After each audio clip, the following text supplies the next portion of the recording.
اللهم صل على محمد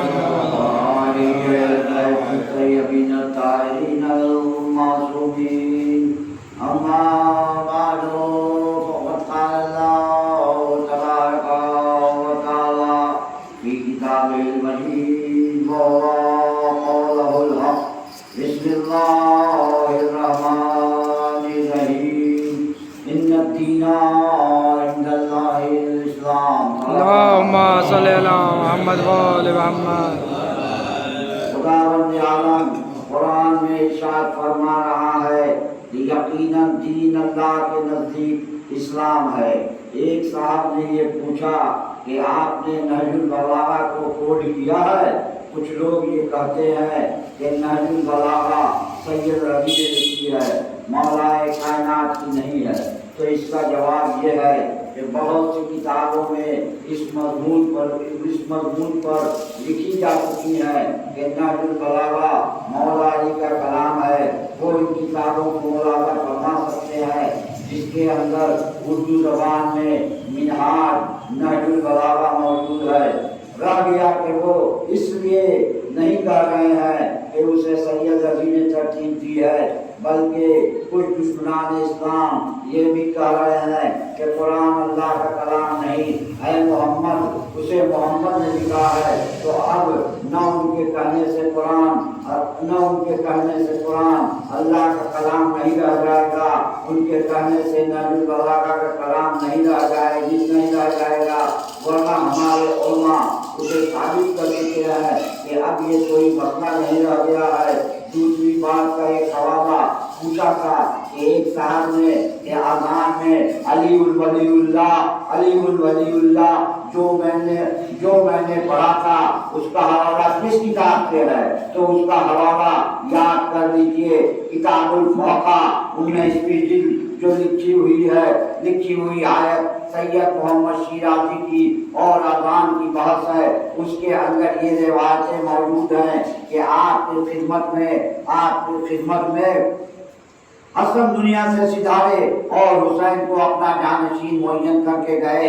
بحق میں خدا کون حسین؟ رسول کی گود کے پالے حسین، رسول کی زبان چوسنے والے حسین، رسول کی دل کی تمنا حسین، جنت کے شہزادے حسین، رسول کے دوش کے سوار حسین، جن کے لیے حضور نے کہا حسین منی وانا من الحسین، وہ حسین جن کی روٹیاں سورہ دہر آنے میں شریک ہوئی، وہ حسین جو شریک چادر تطہیر، وہ حسین جو محافظ دین اسلام، وہ حسین کے جب پیدا ہوئے تو رسول بیٹی کے گھر میں آئے اور یمن سے کہا کہ لا میرے بچے کو لا.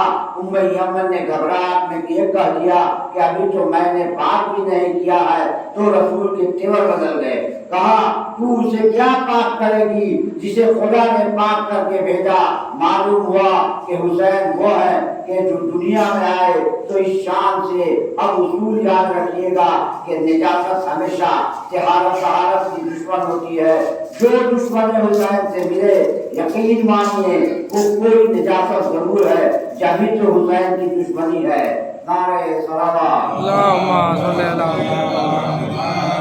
حسین پروردہ علیہ آغوش رسالت، حسین شہزادہ جنت، حسین رسول کی زبان چوس کر رہنے والے حسین، وہ جس کو مبارے میں خدا نے پسند رسول کہا، وہ حسین جس کے بعد دین کی قیادت سنبھالتے ہیں اور 10 سال اسی روز پر قائم رہتے ہیں کہ جو ان کے بھائی کی روز تھی. اور اس طریقے سے ان لوگوں کو منہ دو جواب دیتے ہیں جو کہتے ہیں حسن اور حسین میں اختلاف تھا. اگر حسن اور حسین میں اختلاف ہوتا تو حسین 10 سال وہ زندگی نہ گزارتے جو حسن میں گزاری. 10 سال کے بعد تاریخ اسلام ایک نیا موڑ لیتی ہے.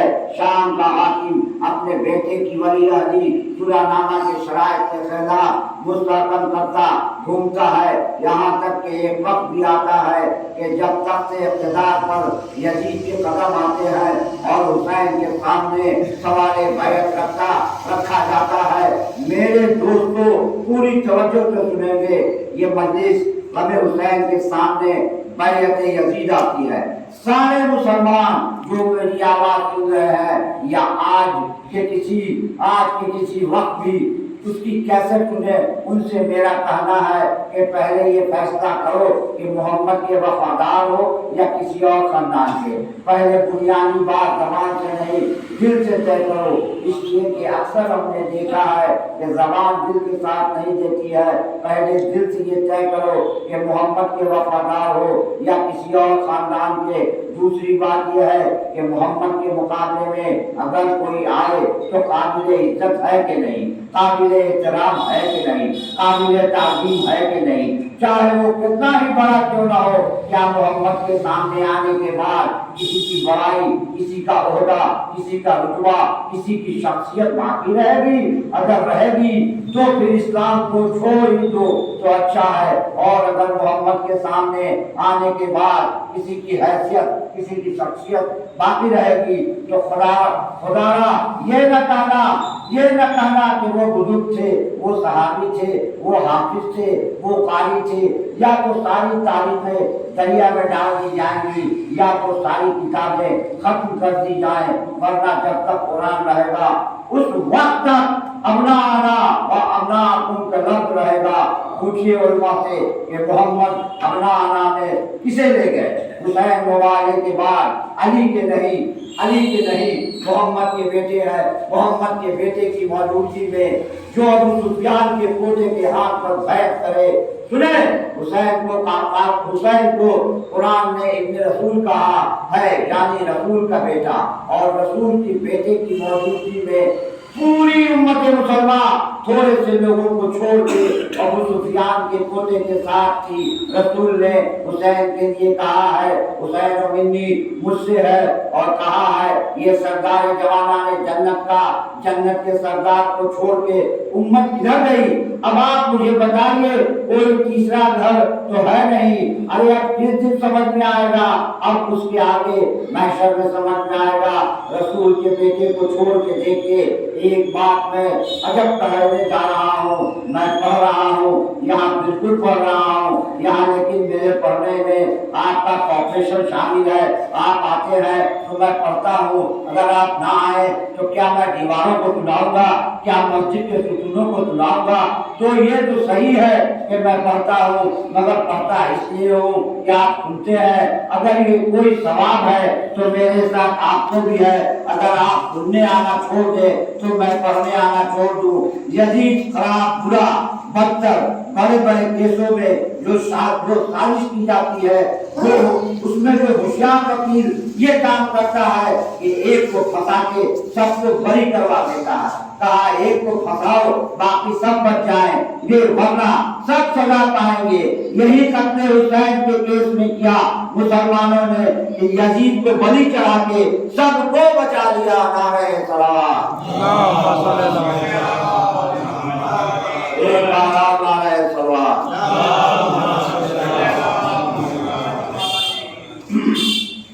یہی کہ مسلمان نے یزید بڑا برا، یزید بدتر، خراب، ہم کہتے ہیں کہ اکیلا خراب یزید کیا طاقت رکھتا تھا کہ وہ حسین سے بیعت لے، جب تک پوری سوسائٹی نے اس کو سپورٹ نہیں کیا۔ تو سوال یہ پیدا ہوتا ہے کہ یزید برا، یزید خراب ان کے لیے کیا؟